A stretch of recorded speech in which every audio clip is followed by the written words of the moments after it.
I'm Bob Short, and this is Reflections on Georgia Politics. We're happy to have as our guest Jim Minner, well-known author and former executive editor and editor of the Atlanta newspapers. Welcome, Jim. Well, Bob, I'm glad to be here. I remember when you were a great journalist. As a matter of fact, I claim responsibility for you being in politics, because I'd been in two colleges, North Georgia College, University of Georgia School of Journalism with Sam Caldwell. And then I was in one army with him. That was American Army, the same regiment at Camp Rucker, Alabama. And Sam and I were well known to each other. As a matter of fact, when we were at North Georgia College, that newspaper was a cadet bugler, and we both ran for office, and I beat Sam by one vote. Sam had not perfected his political skills at that time. Anyway, Sam called me one day and says, I'm getting another job. And he was in the State Wildlife Commission, whatever that was called, Game and Fish Commission. Right. And he said, wouldn't you like to have my job? And I said, what does it pay? And it was about a $5 raise, maybe about $65 a week. And I said, well, Sam, let me think about it. And I thought about it. Then I told my friend Bob Short, I said, you might be interested in this. And you went on, is that a correct story? That's true. That's right. As far as I know, yeah. And then you had this distinguished political career, and I'm proud of you. Well, thank you, Jim. Thanks, I'm proud Sam. of you also. You've not only been a great journalist, but you have been a great author. And I have read your books with great interest and with a smile on my face. Well, my book didn't exactly make the New York Times bestseller list, but a few of my friends read it. It's like my friend Lewis Grizzard said, it's sort of a book of columns and so forth. It says, they make nice gifts because you don't have to read them. Inman, Georgia. Inman, Georgia. Inman, Georgia's in Fayette County. The tag number used to be 112, and before that it was less than that. And remember when they numbered the tags by the size of the county? Mm-hmm. But Inman, Georgia was a farming community. It had a railroad until 1938, when they took the railroad up, because the business was not good. I remember my dad telling the story that they got a group of people from Fayette County to drive to Atlanta before the court, judge. It was a hearing, some sort of a hearing. I don't remember if he knew exactly what it was, but anyway, he said it was two carloads that went up there for the hearing about not doing away with the railroad. And the presiding judge, whatever, listened to him say that, we just can't do this because we would have no way to get to Atlanta to the doctor. We'd have no way to go to shop and so forth. So this is our way to Atlanta. And Daddy said at that point, the judge went down the list. Mr. Minner, how did you get here today? Well, I drove. How did you, Mr. Short, how did you come today? Well, I drove. And Daddy said he knew then that their protest was over. But Inman was a farming community. It had, it had a gin house, and of course the railroad station, which incidentally I restored and have a little office there. And 2 or 3 stores. It was getting smaller by the time I grew up.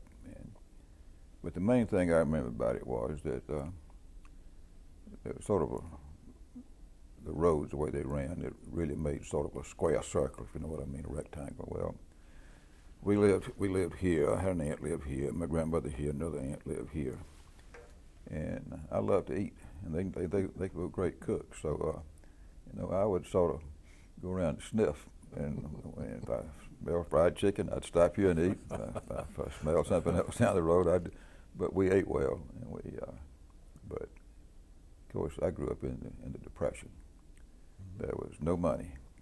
My dad had planned to come to the University of Georgia to be a county agent. He'd made one trip over here to scout the place out and so forth. But then his dad died. I think that was about 1929. And so he had to stay home and run the farm, 17 years old.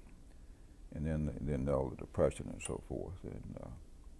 And so he wound up losing our land for taxes and so forth. He was very proud that he didn't go bankrupt, as a lot of people did. But Bob, after he died, I was going through his desk, and I would see how that what he would do. He'd go to the bank in Fayetteville, and he would borrow $50 for a plow. A plow was one crop, you know, and I think he had about 13 families living with him. So he'd borrow $50 for each family to raise their crop on half of sharecroppers. And then when the bad times really hit, that little note that he borrowed $50 borrowed from the bank in Fayetteville would be sold to somebody in Atlanta, and then pretty soon it'd be sold to somebody in New York.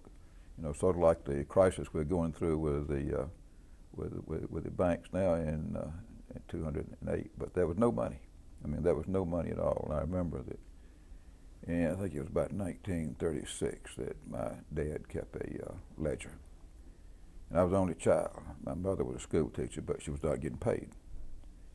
And that year, our total cash expenditures, not counting fertilizer and clothes and all that stuff, was a total of $60.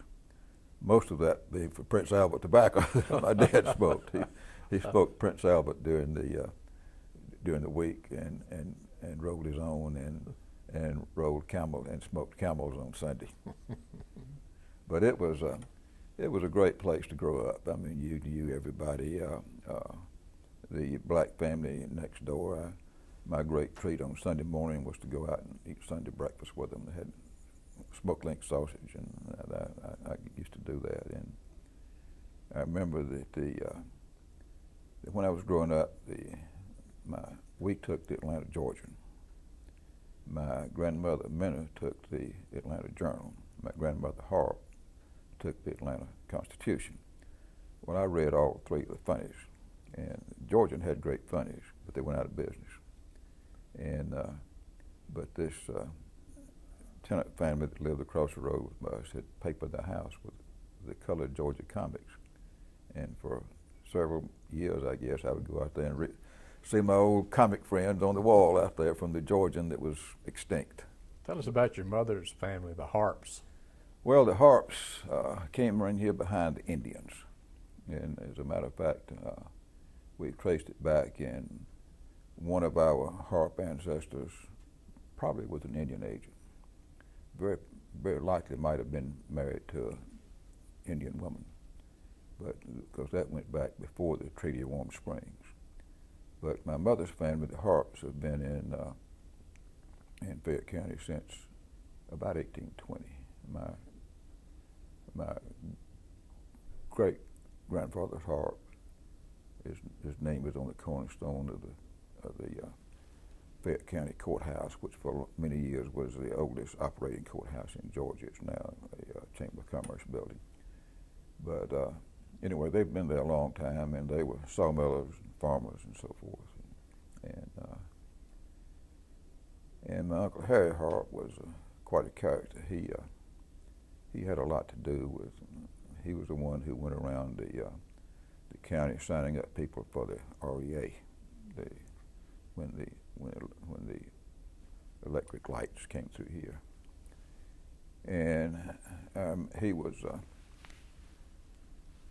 Senator Russell's Fayette County campaign manager when Senator Russell ran for governor. And after this is a story my daddy told me, and after Russell was elected governor, you know, youngest in the state and so forth. Was that 1932? 32. Yeah. But anyway, Dad said Uncle Harry was invited to go to Winder to sit on the rostrum, the podium, or whatever, when at Russell's speech. It was a celebration of victory. So Uncle Harry was a terrible driver, so he asked my dad, who was not related to him but married to my mother, to drive him to Winder. So Dad said he drove him over there, and on the way they stopped to get a Coca-Cola. And remember, in those days, at little country stores, you'd sit on nail kegs. And Uncle Harry was drinking his Coca-Cola sitting on a nail keg, which had a little nail in it. And when he got up, it tore his pants, right in the seat of his pants. And Daddy said, well, Harry said, now, when you're up there on the podium with Senator Russell, said, just keep your feet on the floor and you'll be, nobody else will see you. And according to my dad, that Russell was introducing his guest, and he said, now my great friend from Fayette County, Harry Harp. And said Uncle Harry was smoking a Tampa cigar, so he put the cigar in his mouth and crossed his leg. And said, everybody giggled. They're just showing his underwear. And I've always said that Uncle Harry got to be mayor of Fayetteville, and he was always into something, but I've always said if he hadn't tore his pants that time, he might have been elected to statewide office. But anyway, when I graduated from Fayette County High School, and of course I went through Fayette County High School during the World War II. At the time, we had 7.5 miles of paved road in Fayette County. It was Highway 52, ran from Jonesboro to Mr. Charlie Redwine's place of business. You know who Mr. Charlie was. Mr. Charlie, yes. Yeah. Well, let's tell folks who he was. Well, he was for many years president of the Senate, and when I think it was the year when Gene Talmadge ran against Senator George. Mm-hmm. That year, Mr. Charlie Redwine ran for governor and got beaten pretty badly. But anyway, he was very powerful in state politics. So he had the paved road came to his house and it stopped, and there were no other paved roads in the county. But anyway, I was saying that the Fayette County High School, because of no paved roads and and the train had been taken up, and I guess we had maybe you could ride the mail bus to Atlanta. But during World War II, we couldn't get any teachers because they didn't have any gas to come to Fayetteville. There was just no way to get there. So we had housewives, and my education was pretty skimpy. Increased by the fact that when I got old enough to go to school, we lived about a mile from the bus stop, and my dad thought I was too scrawny to start school. I was only 5 years old. You know how it worked in those days. So my mother taught me at home my first year. So I only had 10 years of schooling when I graduated from high school. But what I'm getting around to, my Uncle Harry, who said he was a great friend of Senator Russell, drove down to our house right after I graduated from high school, and he said, I saw in the paper where that they were making appointments to the Naval Academy, and said, I called Senator Russell, and he said, I can get you an appointment to the Naval Academy if you would like it. And I said, well, I appreciate it, but I don't believe I'd last very long up there. So I don't know whether I could have gotten whether Senator Russell would have given me to an appointment to the Naval Academy or not. But I know one thing: if he had, I would not have lasted long. So I went to North Georgia College, which was a great place. And then transferred to the university. Transferred here, and after 2 years and 1/4 at North Georgia College. When did you decide to become a journalist? Well, we had a great teacher in high school, Miss Frances Corey, who's been deceased about 2 years from Union Point, and she was she came to Fayetteville, and I guess when I was in right after the war, and she started a school paper called the Fayette High Times, and done on an old mimeograph machine, which was a mess, cutting those stencils and so forth. And she made me editor of that paper, and she told me that I ought to go to journalism school. So I said, well, I guess, I had no idea what to do, so I said, well, I'll go to journalism school. And my mother and daddy judged that the University of Georgia was both too large and too expensive. And I think the enrollment was approaching 6,000 with a big boost from the veterans coming home. So for some reason, I went to North Georgia College. For one reason, you got free uniforms, and you didn't have to buy clothes. And I remember my mother wrote the Dean of Admissions, Dean Will D. Young, a great man, North Georgia, and said, my son wants to study journalism. Can he learn journalism at North Georgia College? And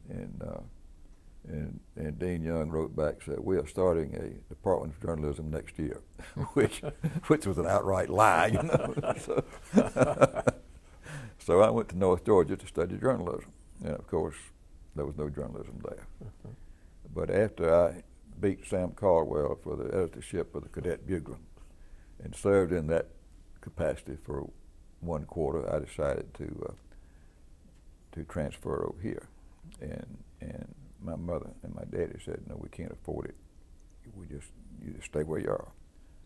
So I transferred myself, and went home that Christmas and told them I transferred, which incidentally was the time that Dean Drury got shot, and I had to wait for a while to be in his course. But anyway, you know, North Georgia was a school of about 600. Over here was about 6,000, and I never had, you know, I was pretty naive, and got a room in Joe Brown Hall, and my 2 roommates were from New York State, and they were veterans of the 101st Airborne at Bastogne, and they brought liquor to the room and women to the room and everything, and I was terrified.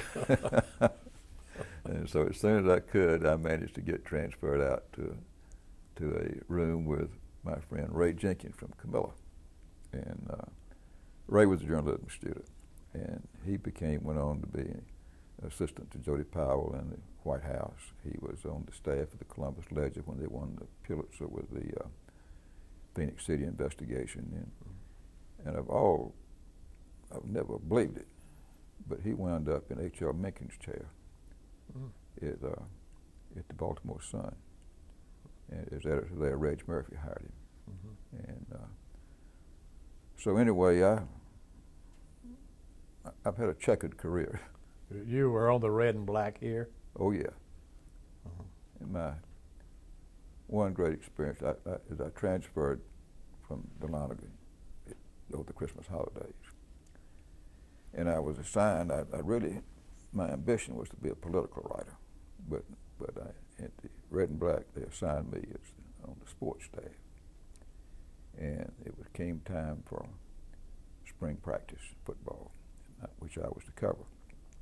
And of course, I had never seen a college football game. Well, I had. Yeah, I had then. But you know, I'd never been anywhere. I didn't know anybody. So I introduced myself to Coach Butts, and then saw him a couple of times. And then Frank Leahy from Notre Dame was coming down to observe the Georgia practice and study Coach Butts' famous passing game. You know, Leahy was, well, I guess it, you know, touchdown Jesus and all that. He was next to God, at least, you know, at that time. And so I was assigned to go down and talk to Frank Leahy and get a story about him. I was terrified. So we're down in the stadium, and I'm sort of backed up in the hedge because I was really nervous, you know. And anyway, Coach Butts, who barely knew me, walked over to me and said, "Frank and I are going to watch this from the stands. Would you like to go up and sit with us?" And I did. But that was a great thing about Coach Butts. You know, could be so nice, and you know, not many coaches would have done that to a little old scared kid, you know. But he was helping me out.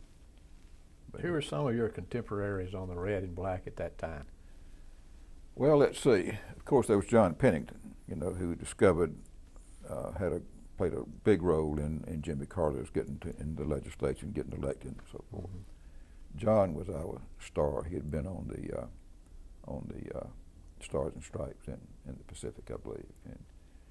And then there was Mike Edwards, who went on to the National Geographic.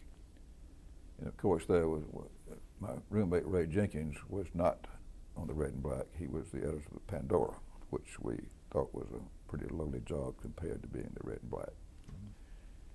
And then my great friend Glenn Vaughn, who became the editor and publisher of the Columbus Legend Inquirer, and also with Claude Williams started the Athens Daily News here in Athens. But Glenn has a distinguished career. Then there was a guy named Dick Brooks who was a correspondent for Stars and Stripes in Korea, and made quite a name for himself over there. And of course, one of our stars was a guy named Dewey Benefield, who really never got in the newspaper business after he went through law school and wound up as a key player at Sea Island with the Jones family. And gosh, before me, there were people like Reba Tyson, and they just running out of the ears. It was a good bunch of folks that came along. They did well. And you caught the eye of the Atlanta Journal. Caught the eye of Dan McGill, who was the PR person for the Georgia Athletic Association. He worked through Guy Tiller, who was assistant to Ed Danforth, and arranged for me to be hired. And this was after I graduated from here in 1951. I was waiting to be called in the Army, and the deal was I'd go work there for the summer because I was going to be called in about September, and because of the rule, you had to get your job back if you were called in service. So I knew I'd have a job when I came back. So anyway, Dan got me that job. And pretty soon after I got there, Danforth called me in and says, "Son, you know what's the matter with you?" And I said, "No, sir, Mr. Danforth, what is it?" He said, "You're suffering from acute youth." He was right, but I've been cured. You worked with some mighty good people. Ed Pope. Ed Pope was my boss for a time, the greatest boss I've ever had. Bob Christian, who we didn't get along too well while we were working together, became great friends afterward, and he became a vice president for Eastern Airlines. Your friend Eddie Barker, well, he was on the other paper though, wasn't he? Eddie was on the Journal. Oh yeah, that's right. Yeah. But now, Eddie was writing a column for a while too, after he got out of sports. Syndicated column. Syndicated. Yeah. And of course, Ed Miles, that was a great golf writer, and of course, Guy Tiller was probably the finest reporter I ever knew. And Guy liked to drink a little, and I remember when he died, I think there were more women that showed up in black than since Major John Pelham from the Confederate Army. And I think Tiller held the record until Lewis Grizzard died, which I hired Lewis 4 times. You had a good relationship with Lewis. Oh yeah, he was a wonderful person. Great writer. Great writer. Big Georgia fan. Great Georgia fan. But the thing about Lewis was he probably had the best newspaper mind that I've ever known. I wouldn't say he was the best newspaper man I've ever known, but he had the best mind of how to get a story, what people wanted to read, and so forth. And he was offered the job as editor of a paper in, I think, North Carolina, maybe Greensboro somewhere. He was offered the job as editor of the Cox paper in Austin, Texas, which is a good-sized newspaper in the capital city in Texas. Good job. And then in one of his sabbaticals from the Atlanta Journal, Constitution, he went to Chicago, and he was about to be made managing editor of the Chicago Sun-Times, which he felt like he had to commit to being there a while. So he called and said that he didn't really want to be in Chicago, and so he came home to write the column, and which he had never done before. But I thought when I brought him back to Atlanta to write the column, that I had no idea I knew he'd be okay. I didn't know he'd be great. But I thought we were really bringing him back for an editor's job, and I told him, I said, when he started writing the column and got sort of successful, I said, "Lewis, you can't do this forever. You do it for 10 years at the most. You have to do something else, or you just burn out." So in his last days, when I was visiting Lewis out at Emory Hospital every day, he was in his hospital bed and had his typewriter beside the bed, and because every day he was going to feel like resuming his column. You know, he was going to be able to write one tomorrow. So I went by one day and he had his typewriter and he said, well, I think I'm going to be able to write one the next couple of days. He said, you know, you told me when I started this column that I could only do it about 10 years. I'd burn out and have to do something else. So I just wanted to remind you. It's been over 10 years and I'm still at it. I said, Lewis, that's amazing how you do it. He said, I got a secret. What's that, Lewis? He said, I remember a lot of things that never happened.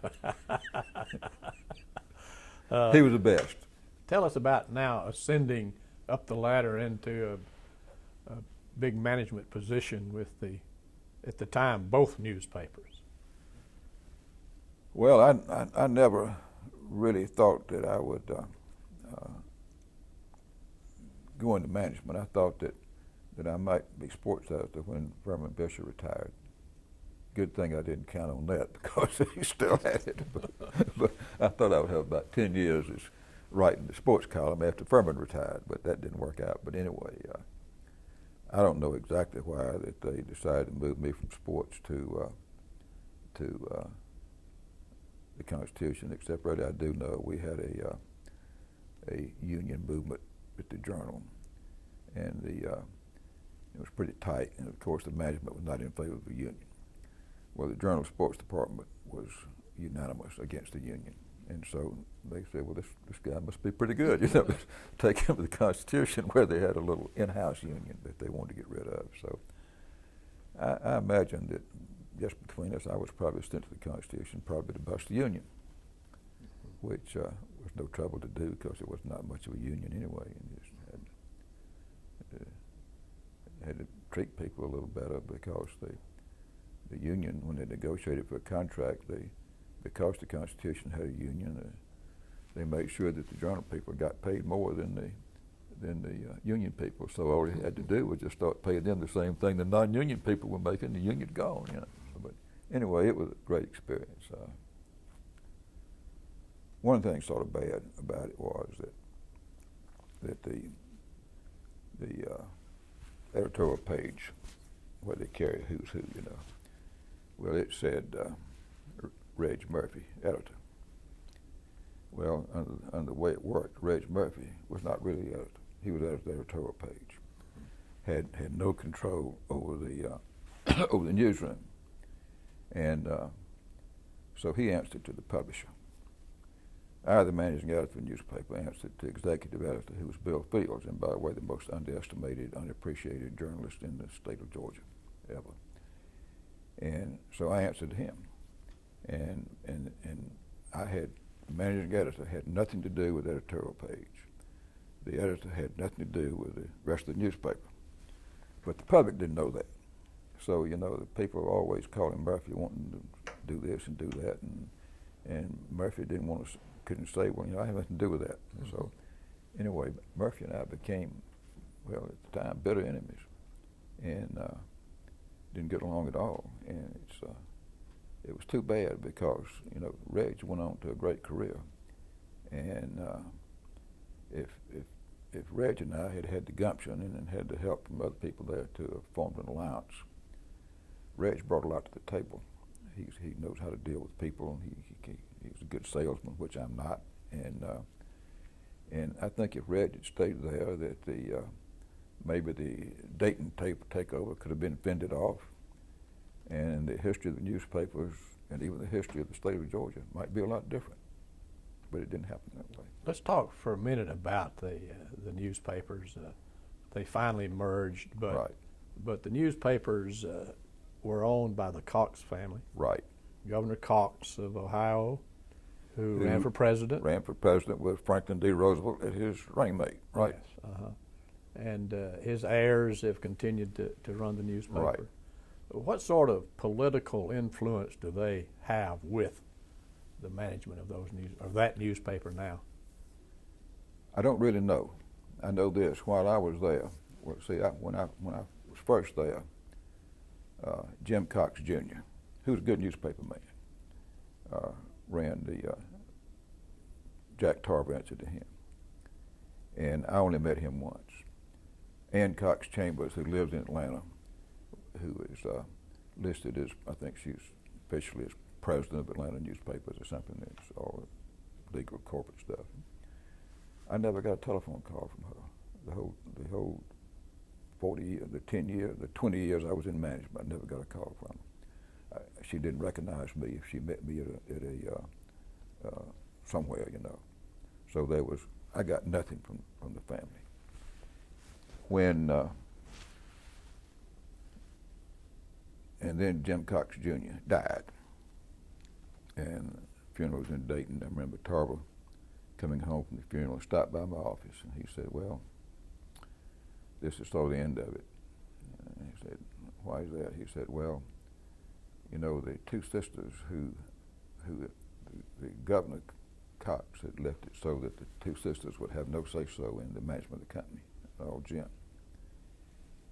And then with Ann Cox's neighbor, the great lawyer, Buster Kilpatrick, they and some of the family, they decided to break the trust and will or whatever it is. But anyway, they wanted to take the newspapers over from their brother, who did have a drink now and then and fooled around with women and so forth, that lived in Miami, and they wanted to declare him incompetent and take over. And Gene Patterson, who was then the executive editor of the Journal-Constitution, they tried to enlist him. Well, when they did, he instead went to Tarver and told him about the Palace Revolution. Tarver went to Jim Cox. They had a big meeting, and Tarver said he was there, and Jim and the sisters and so forth. And Tarver says, I said to the sisters, I said, "Girls, your brother knows more about newspapers drunk than y'all do sober." And now the brother's gone. And so Tarver says, "Well, I think I'm in trouble." And sure enough, then Barbara Anthony, who lived in Hawaii, her husband, Garner Anthony, was made took Jim Jr.'s place. And pretty soon, Tarver was gone. I mean, he officially retired, but he didn't, you know, and then things changed. And now the Dayton people who had been subservient to the people in Atlanta, Tarver had been their boss. They were always jealous of Atlanta. You know, Dayton's really sort of a hayseed town, you know. But I remember we had a meeting at the Commerce Club, the editors and the Dayton people were down. The guy who was publisher of the Dayton paper at the time was with us. We had a big room then. Tarver was a host. Waiter comes around for you to order drinks, and so stopped somebody over here, Derby McAllister, said, "What do you have?" I said, "I'll have a scotch and on the rocks." And get to the Dayton pub, and he says, "I'd like a scotch too, but make mine Chevy's Regal. I don't want the bar scotch." And the waiter said, "Sir, Chevy's Regal is a bar scotch at the Commerce Club." But there was a lot of that, you know. And let's talk for a minute about Tarver. As I recall, Tarver was a pretty heavy hitter in the Atlanta business, big time, and political community. Big time, yeah. Tarver was. He sat at the table with I don't guess mules sat at the table, but he shared the star of what they call the big mules, you know, the Mills Lane and Richard Rich and bank people and so forth. Tarver was really locked into state politics, and he was in the meeting. I remember he told me when the bankers and some of the money people invited Carl Sanders over to talk about running for lieutenant governor, and they met with him an hour and so talked with him, and after he left, they said, "Well, you know, this guy probably ought to be governor." So they called Carl and says, "No, you're not running for lieutenant governor, you're running for governor." So that's the way they played. And of course, Mr. Woodruff, you know, I never met Mr. Woodruff. He's the one person of my era that somehow I just never didn't know him. But it was Ivan Allen was a great one. He and Tarver were I guess they were the closest of anybody. And What happened when Tarver left? Well, when Tarver left, they made Tom Wood, who incidentally he and Dick Smith have gone into the community newspaper business, and probably the greatest newspaper story of the last decade, and they're just tremendously successful. They brought Tom in, but they didn't make him publish, they made him president. And then they moved Cox headquarters from Dayton to Atlanta, with Chuck Glover as head of Cox Enterprises. Well, they immediately wanted to start running the Atlanta papers, which they couldn't do when Tarver was there. I mean, they couldn't even touch them. And matter of fact, Tarver rode them pretty hard. So it's a little bit of get even here, you know. But what they could not understand about the Atlanta newspapers, that we had all these people over at the Capitol, and that we sent reporters and photographers out in the state, and that nobody was interested in politics. It was Doug. Of course, they wasn't interested in it. They knew nothing about Georgia politics. And of course, they'd grown up in Dayton, which Dayton is not a capital city. And there's a difference in a capital city newspaper and one that's not. So anyway, that's when they began to fiddle with the Atlanta newspapers. And when you would, where I did not ever get a call from Jim Cox Jr. I did get one, but I can't tell about it. It has to do with, it gets, might come out a little racist with it. But anyway, where at my level, there was never any contact with the Cox family. There got to be a great deal of contact with the family through Garner Anthony, and nobody else but him. Mm-hmm. And because he had his ideas about what a newspaper ought to be and so forth, and didn't really understand that, for example, a Cox news release, he would say, you want to run it exactly as it delivered to you. That would have never happened in the old days. But anyway, so they began to the first thing they considered us all to be terribly racist. I mean, we were just Southern racist, and then they considered your readers wanted to read about Hollywood stars and music and entertainment, not politics. So that's when the papers began to change. But at the end of the Tarver Wood regime, when I was there, the Journal-Constitution grew to the largest newspaper in the South, exceeding the Miami Herald, and our after-tax, our pre-tax revenues were tremendous, around $20 million a year, and now I think they're about zero. Of course, a lot of that has to do with the internet, but it's like one of my newspaper friends in Nashville said recently, you know, a newspaper can survive the internet, and it can survive bad management, but it can't survive both at the same time. And I think that's what's got it, man. Terrible management, which is surprising to me because Jim Kennedy, the grandson, mm-hmm. is a great fellow, and I don't know why this has happened, but Jim is he's in the tradition of his grandfather and his uncle. But Cox Enterprises is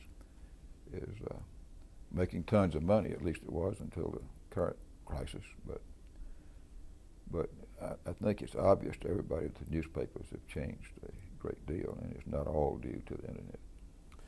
There's been a public perception over the years that the Constitution is a very liberal newspaper, and the Journal is a very conservative newspaper. Was that by design? By design, yeah.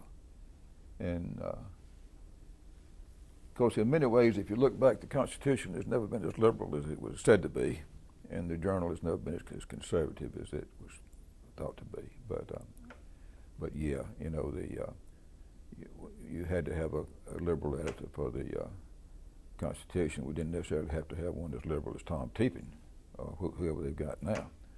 But which I guess we're talking about Cynthia Tucker, who is editor of the editorial page, and of course has no influence over the news gathering operation.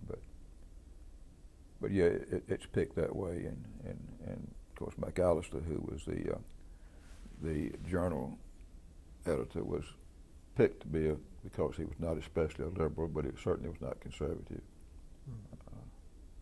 But it's sort of a phony house arrangement.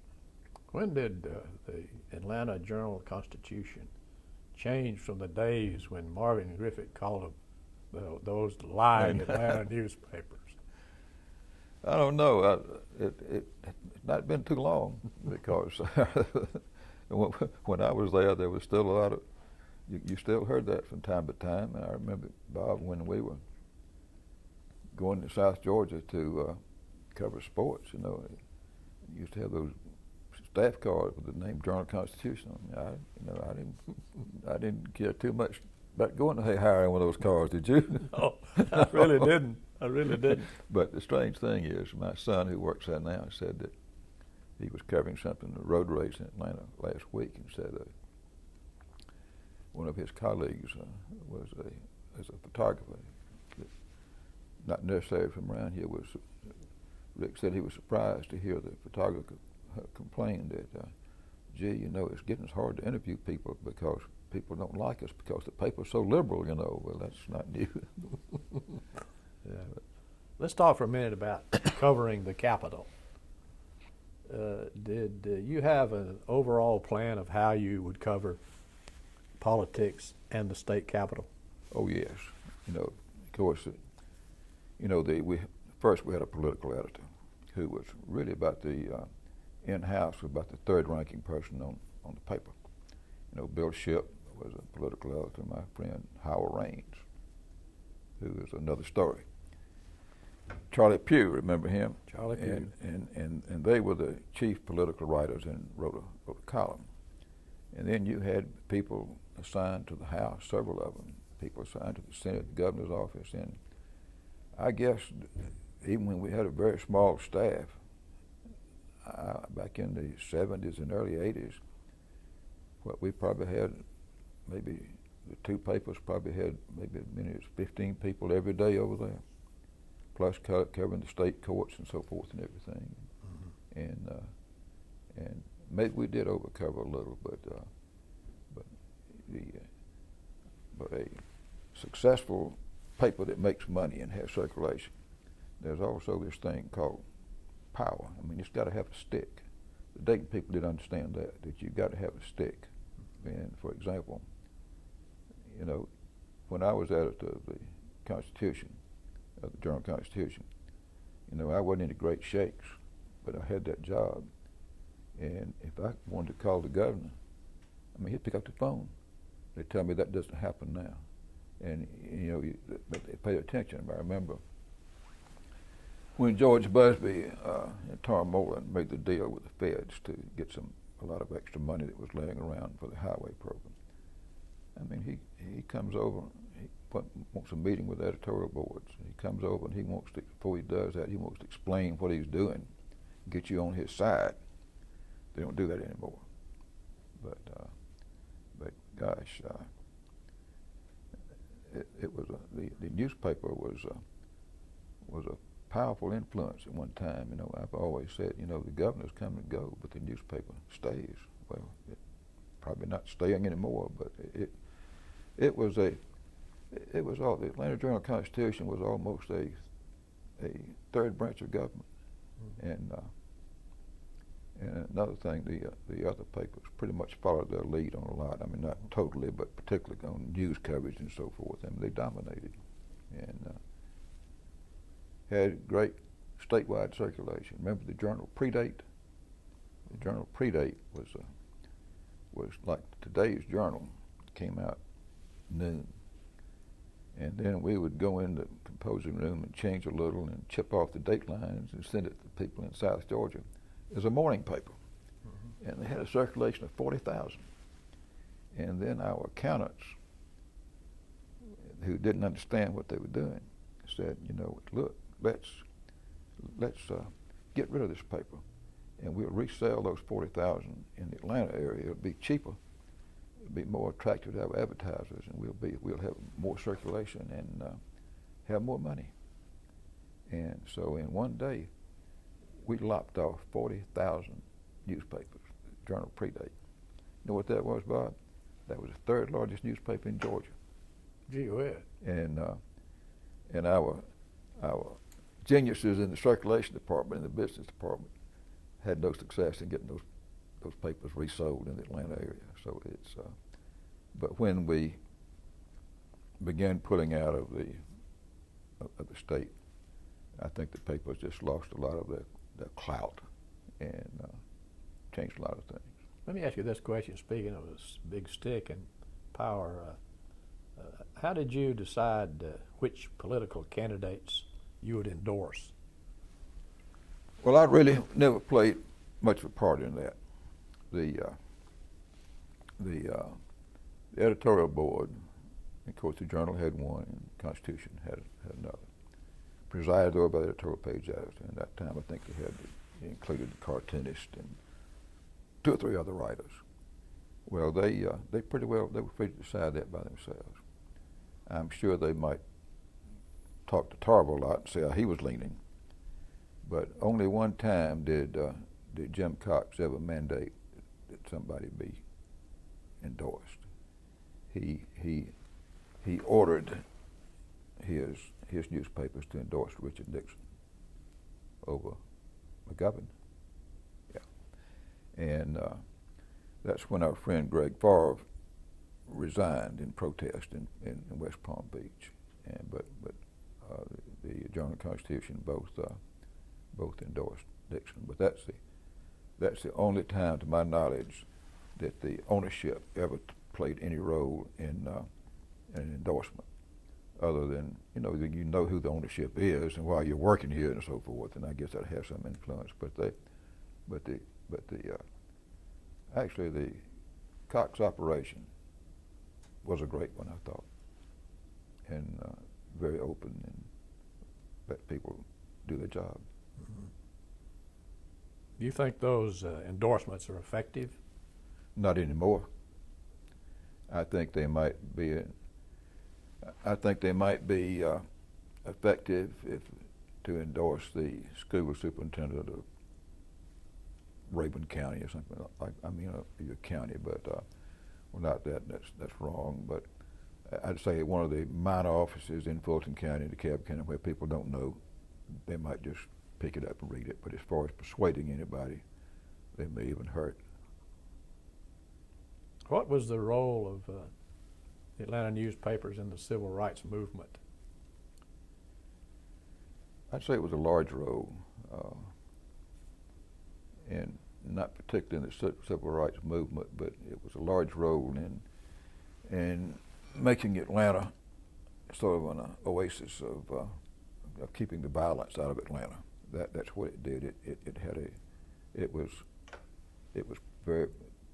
I think the main interest, truthfully, was protecting Atlanta, because I'm not sure that those like Tarver and Ivan Allen at that time, and Mr. Woodruff and all those people.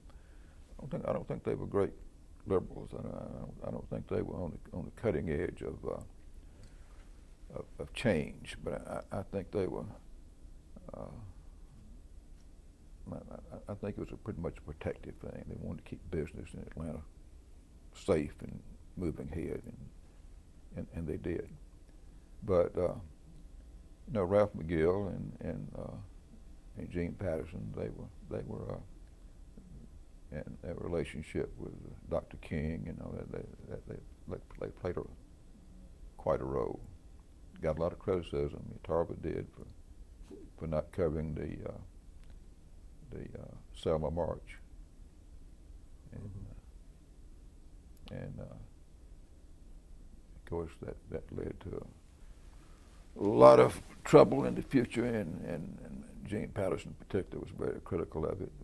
He was because Tarver told him he'd rather not go. Well, they just should have gone. One thing about Tarver. I was at home in Inman one day putting up pasture fence, and Tarver liked for it to work 7 days a week, but I had Saturday off after working Friday night, But I'm about 8 o'clock. I got a call from Tarver Saturday morning. He says, be at the paper at 10. Says Jimmy Carter's coming by. And of course Carter was running for governor. So we all go up there at 10 o'clock and meet Carter, who's all by himself. Go down and sit down in the library, and Bill Shipp is there, and Shipp's got his tape recorder, and Murphy is there. Murphy won't speak to Carter, you know, he's Murphy's that. And of course, Tarver didn't like Carter either. So we go in and sit down, and Carter essentially says this, says, look, you know, says, I'm running for president, as you know. Got a lot of things going for me. He said, I can win this election. He said, there's one thing that I desperately need. He said, I need somebody from my hometown newspaper covering my campaign. He says, if the Journal-Constitution would put somebody on the road with me, I could, to wrap this thing up, I could be president and so forth. And of course, he's a next door neighbor of Ann Cox Chambers, you know, had been when he was governor, and she was his principal financial backer. And so, but that didn't faze Tarver. So Tarver turned around and says, well, governor says, tell you something, says, I don't think you've got a chance to win. He said, but if that changes, said, and if I see where I think you're a real candidate, he said, I'll put somebody on the road. I said, meanwhile, we're just not going to do it. And you know Carter, you know that look he gets, you know. I knew then we were about to be up the creek, you know. So anyway, also at that meeting, Carter was talking about some issues, and Shipp turns on his plate to Carter and said, well, Governor, you said this then, and then you said this then. How do you explain the difference when you know, it was an awful, awful meeting. I mean, it was embarrassing.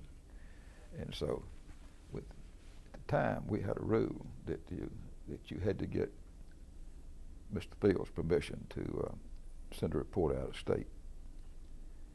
But, you know, but Carter was, the next week, he was going to Chattanooga. I talked to Jody Powell. And so I was feeling sorry for the little son of a gun, really, you know. So I called in Rex Grantham, and I said, Rex, go up to Chattanooga. It's just across the border. I glide out of that, you know, and cover Carter's speech up there. So he went to Chattanooga and covered the speech, came back, wrote the story. And I was waiting for Tarver to come down on me. It never happened. Rex Grantham stayed with him for the rest of the campaign, and Tarver never said a word. That's the way he was.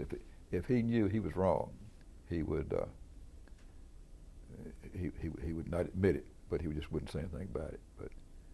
But so that's how we got how Carter got somebody from the Journal-Constitution to cover his campaign.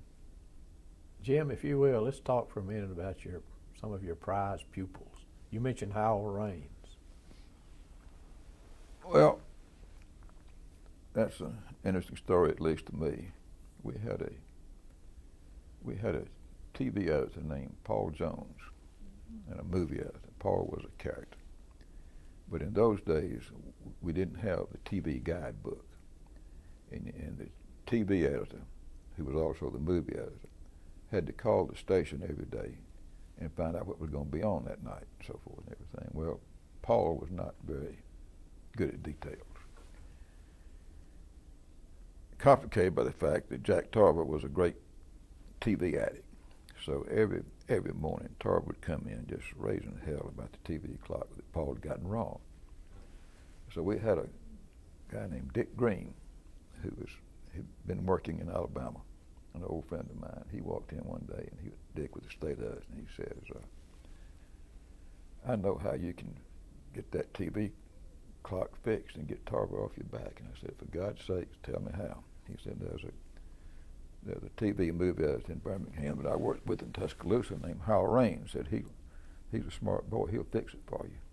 So I called Howell Raines, asked him to come over to be interviewed, and he came on the 4th of July, which the newspapers closed down. So I picked Howell up at the airport drove into the office. We had a long talk, and as soon as I found out that he was not going to be a union organizer, we started talking about a job. And I said, Howell, I said, what's the standard question? What's your big ambition in this business? He says, I want to be the nation's premier gossip writer. I said, I want to do Hollywood stuff and so forth. I said, well, that's fine. In the meantime, would you be they're talking about being political assistant. So I was still, you know, I had entirely made up my mind. Then he asked a question that really wrapped it up for me. He says, if I come to Atlanta, do you know where I can keep my bird dog? And I said, well, man, you're one of us. So I hired him. And we had a great relationship. And when our friend Hal Gulliver was leaving the paper, I took Hal to lunch at the Ritz-Carlton downtown. And that's so many years ago. And I offered him, at the time, Howell was, I think he was a bureau chief of the New York Times in Atlanta. And I was trying to persuade him to be editorial page of the Constitution. And he said, well, you know, I appreciate it, but he said, I've got a good crack at being editor of the New York Times. I said, Howell, I'm sure you do. The bird in that bush is a pretty good ways off. He said, I really think I've got a crack at it. He said, I'm going to go for it. And so anyway, some years later when he got the job, I sent him a note and I said, you know, Babe Ruth called his shot, and you called yours. But he was, Howell Raines, my second best hire. I put Lewis first, Howell second, but he was quite good. Mm-hmm. And it's too bad what happened to him at the New York Times. You mentioned Reg Murphy. Yeah, Reg. You know, as it turned out, Reg was fortunate to get kidnapped because. I was going to ask you about that. That's a great story. Tell us that story. Can we pause before we tell the story? Yeah. You okay? You having fun? Oh, am I doing all right? Doing great. There's some water right there. Yeah, I need a little shot. This stuff is to people. You know, I do that class up at Young Harris College still. This is where this started. And I used to have people come up. Poor old Mac Mattingly drove all the way from St. Simon's to Young Harris just to do a little program, and drove all the way back. And I said, well, hell, that's just too much. We're going to put them on record them. And so I use these at the class up there now, and these people go crazy over it. I was talking to Earl Leonard this morning. He was telling about going up to be interviewed by you up there. Yeah. Leonard did a Russell thing. He's a good talker, isn't he? Oh, yeah. He's great. Yeah, Leonard. Let me take another sip. Where are we? Do I need to ask the question again? Yeah, go ahead and ask the question again. Be careful when you raise your left hand, because if you raise it too much, it goes in the front. Okay. Show my ears. So that's what somebody said to me. Said, of course, I love George Busby. Somebody said to me, he says, how'd you get along with George Busby? I said, you know, George Busby to me has been one of our most effective governors, but you know, I like him for another reason. And that is that when George Busby walks by, people look at me and say, look at that guy with those small ears. Call him Busby. But anyway. I got big ears. Somebody told me that's because I probably come from the south of London. Says people from the south of London have big ears. That's what my friends told me. Really? Okay, where are we? They grow, though. Doctor, I have said, you know, you mentioned Reg Murphy. Can we pick it up there and let you go about the story? All right. Well, the Reg Murphy kidnapping, which you know a little about, Bob. But anyway, it was during when Patty Hearst was kidnapped. You know, one afternoon, special agent in charge of the FBI from Atlanta came by the office and wanted to meet confidentially with Murphy and me. And he says that we have arranged to recover Patty Harris, that she's going to be picked up. We can pick her up at the Atlanta airport tomorrow night. But first, we've got to have a classified ad in the paper to notify the people we're dealing with. And it's got to say, Pat is okay in capital letters. And it can't be anything else but that. And so you can't tell anybody about it. So of course he left and we told Tarver. And it was agreed that we put the ad in the classified section. And it was agreed that I would stay throughout the evening to see that nothing was changed. And it came out, Pat is okay. Exactly like the FBI agent happened. So the ad ran, and we expected the FBI to recover Patty Harris. It never happened. We never heard any more from them. So that was out there, you know. And then about a week later, we were having our 9 o'clock news conference in my office. I'm then managing editor, Constitution, Reg, editorial page editor. I get a call from Murphy. He says, I get a call from Murphy, and he says, I've been kidnapped. I said, well, Reg, you're in a hell of a fix, because nobody would pay a ransom for you. And he screamed. He says, but I'm in the trunk of somebody's car. And then this voice comes on and says, we'll be in touch. And so people at the conference said, well, what was that about? I said, I think Murphy and Gulliver out drinking again. And so then they left. And George Tysinger was our copy desk chief. Baldy was our cartoonist. Well, Baldy was a great cartoonist, but he couldn't spell. And he always had something wrong with his cartoon. So I said, walked out and I said, George, I said, call Murphy's house and just be sure he's there. And said, if Virginia answers, just don't alarm her, just tell him that, tell her that you were trying to get in touch with him about the nightly correction to the Baldy cartoon. So George called, and Virginia, Reg's wife, said, I'm concerned. He left with a man about some heating oil. Who's got some heating oil for the Atlanta school system, which is a shortage of heating oil. And said he's been gone about 2 hours, and I haven't heard from him. And I said, And then about that time, we got a call from a television station that the man had called there. The colonel in the American Revolutionary Army. And so anyway, at that time I called Tarver. Tarver says, call the FBI. I did. And the FBI swarmed down to the newspaper, put a recorder on my phone and everything. And they had guns on and so forth.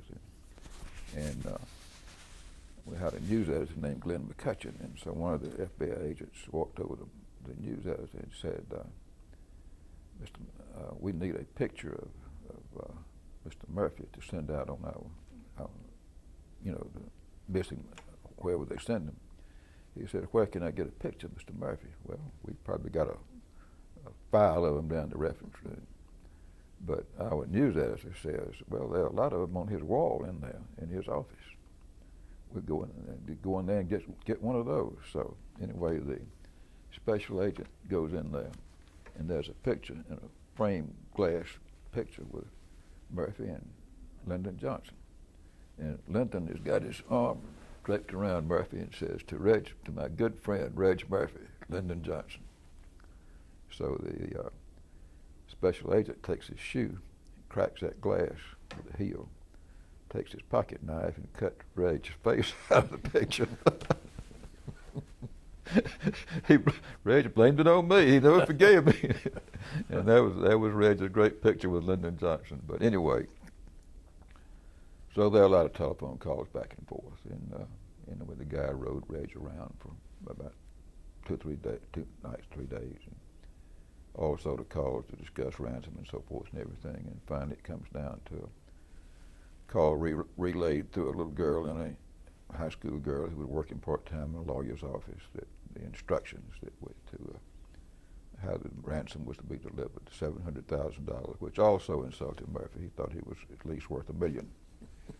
And but anyway, in the meantime, the instruction was to deliver it up here on 400, and 400 was desolate countryside then, where be drive an open Jeep, and to wear tennis shoes and a short sleeve shirt. And I don't know why that was necessary, but it did. And have no bugs and no surveillance. If that happened, then Murphy and I both would be eliminated. And so, of course, I was elected had to drive the Jeep, which was disappointing to me because I'd been going over to this FBI building. They had an automobile over there that I was to drive. And they went out, and I was to drive that car, and they would have an FBI agent with a machine gun in the back. And we'd practice that. He had a compartment back there, so, but instead I had to go it alone. And it was a sort of cold, rainy day. But anyway, drove it up there and saw the man, got to the place where I was going to drop the money out, and had two suitcases. One had $500,000 and 20s, the other one had 200,000. They got wedged in there, and I couldn't get the damn thing out. And so I thought, this is going to be embarrassing, you know. In the meantime, Reg and the kidnapper waiting about down the road for me to get it out. And I'm trying to get that thing tugged out from under the seat, and I finally got it out. And anyway, and just as I was about to get it out, this airplane comes down the middle of the median, you know, flying down the road, obviously looking over the situation. The guy threatened to kill us. And then I looked over across the road, and there's a guy out there, an old farmer, trying to catch a horse. He had a bridle chasing him around there. And of course, the next day there was no farmer and no bridle. And there was a cab. There was an old farmer broken down out there. They had.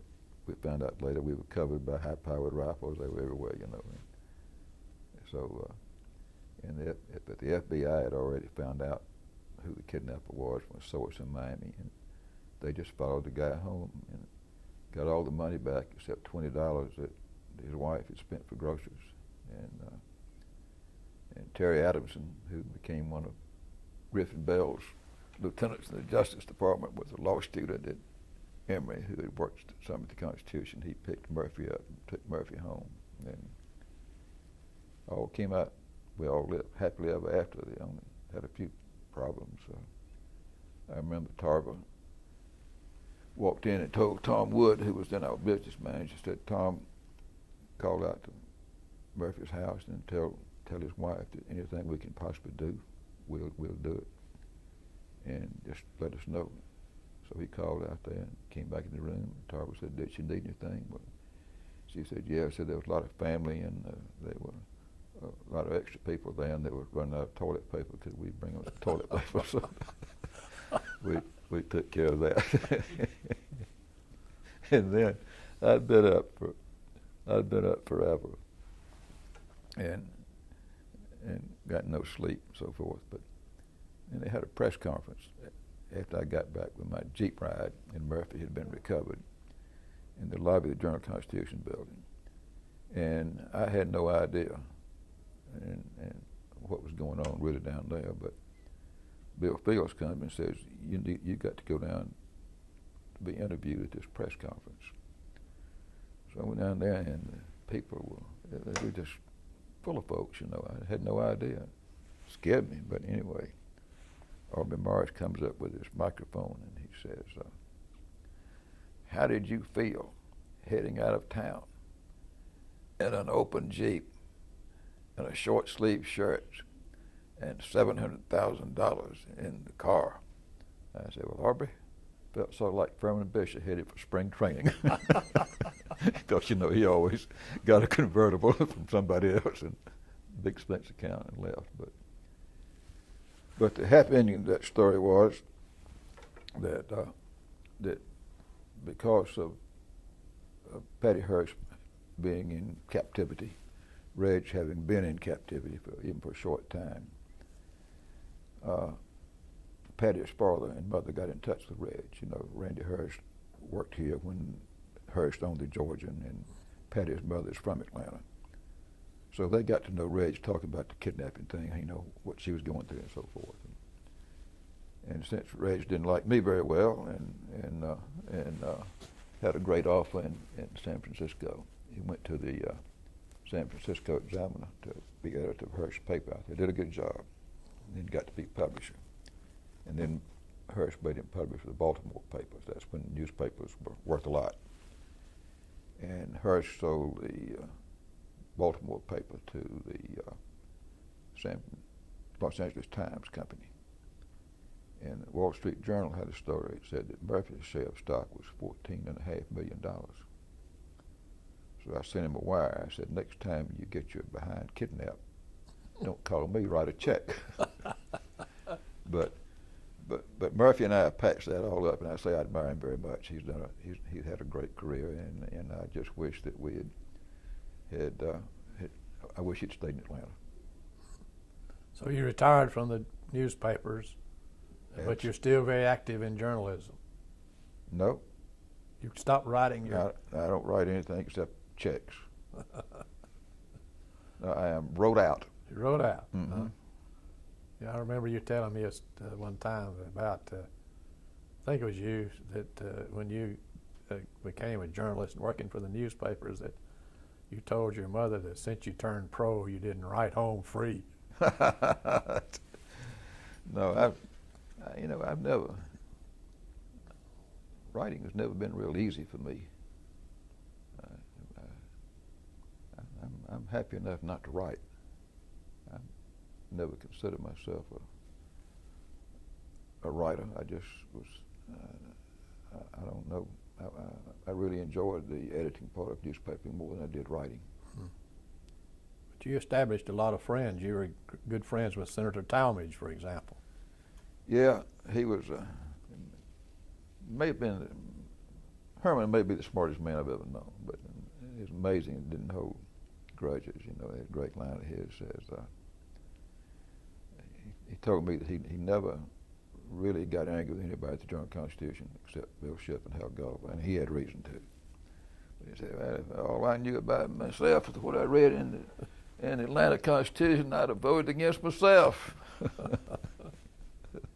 I don't know whether, I guess y'all can cut these things if you want to, but have you heard that story about our reporter who asked Herman what he really thought of Zell Miller? Asked him when he would know they had that nasty campaign when Zell ran against him. He said, well, Senator, what do you really think of Zell Miller? Well, I knew his daddy. He too was a son of a bitch. But like I say, I used to go and eat breakfast with Herman, and when we were both out of office, and he cooked breakfast. And went over there one morning. He's sitting there in his coveralls with his spittoon over here and chewing tobacco, reading Carl Sanders' book that Carl had written. I'd read the book. I said, well, Sanders, what do you think of Carl's book? He said, in his book, Carl comes out well ahead of Thomas Jefferson.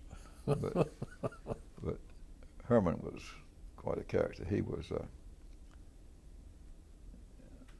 but he would talk nice about Zell and about what a great thing Zell had done with the Hope Scholarship. He'd talk nice about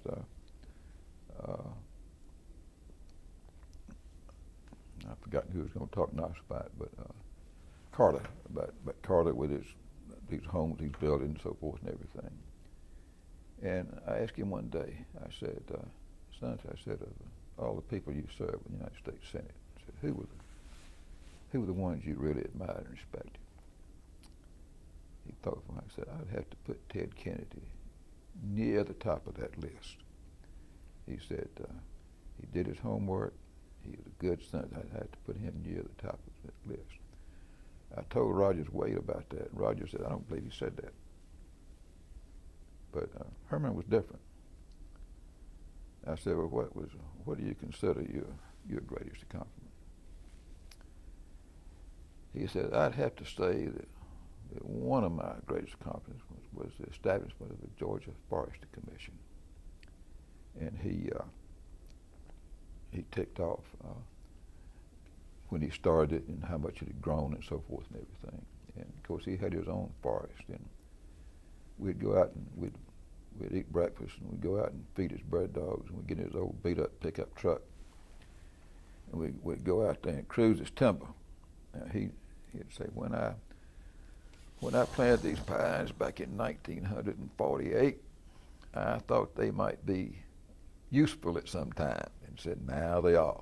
But he sold a bunch of timber, and we'd go out, and he knew how we would look at the top of the tree and take so many steps out and look, and then we'd measure how tall the tree was by where we would stand in, and we would count the trees in a circle, and he'd figure up how much money he had. He had a lot, but he was very, very. I just liked him a lot. You also have served on the board of trustees at Young Harris College Mm-hmm. with Zell Miller. Yeah. Well, Zell and Lewis and Lee Walburn and I used to go to the country music thing in Nashville, and I remember coming back after, I guess it ran against Herman. We were driving back, and Zell said he was going home, getting out of politics. He was fed up. He was going to get out and go teach at Young Harris, and was not going to be in politics anymore. That didn't work out. But one time we went up there, and Zell had a speech in Kentucky or somewhere, so he flew back there and was going to ride back to Atlanta. And got back to the building in Atlanta. He had his bag in my car, and we pulled up on the side of the building, took his bag out. I did, put it on the sidewalk. Zell hopped out and got in his drive and left for the Capitol. About 30 minutes later, I was in my office to clean up my desk. My secretary says, they want you downstairs in the lobby. Said, there's a bomb in the lobby.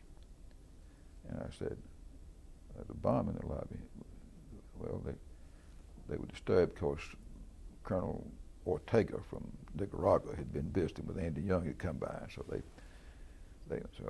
thought that was why the bomb got down there. And I got down there in the lobby, and there was a suitcase sitting in the middle of the lobby, and they had everybody backed up, and our chief of security had a stethoscope that he got down to medical care, and he was listening in the bag. I mean, what idiots. And the bomb squad was on the way, and the bomb squad got there, and they were about to open the suitcase. I said, don't do that. That's a Lieutenant Governor's suitcase. We'll see his dirty underwear. And they didn't take my word for it, but about that time, Zell's driver drove back up and got his suitcase, but it caused a big commotion. But we had great trips on that,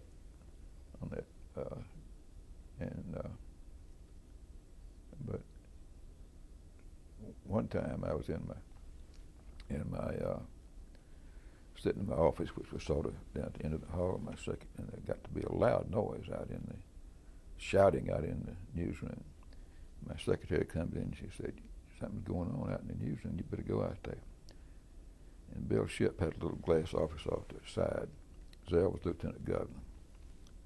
And I got out there, and Shipp was sitting in his office, not saying a word also. And Zell was out there, had his fist up, red in the face. And when Zell gets mad, he reverts to his mountain twang, And Zell was shouting, come on out, I'll whoop your ass, I'll whoop your ass. And I got so tickled I was doubled over laughing.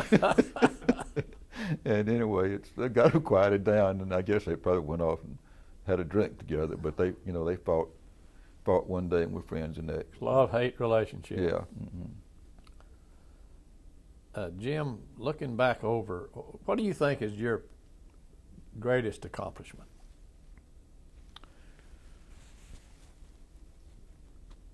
I'd say my greatest accomplishment, what I'm most proud of, I thought I brought, I really thought with some help from Bill Fields and a lot of good folks, I was lucky to have a great staff at the Constitution. I thought that I had a big hand in making the Constitution a lot better newspaper than it had been.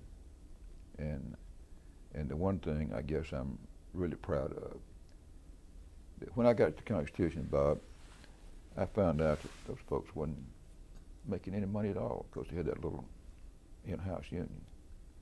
As the executive sports editor of the Journal, I was making considerably more than the news editors and the key people on the Constitution people. And so I just went down and asked for more money, and I got it.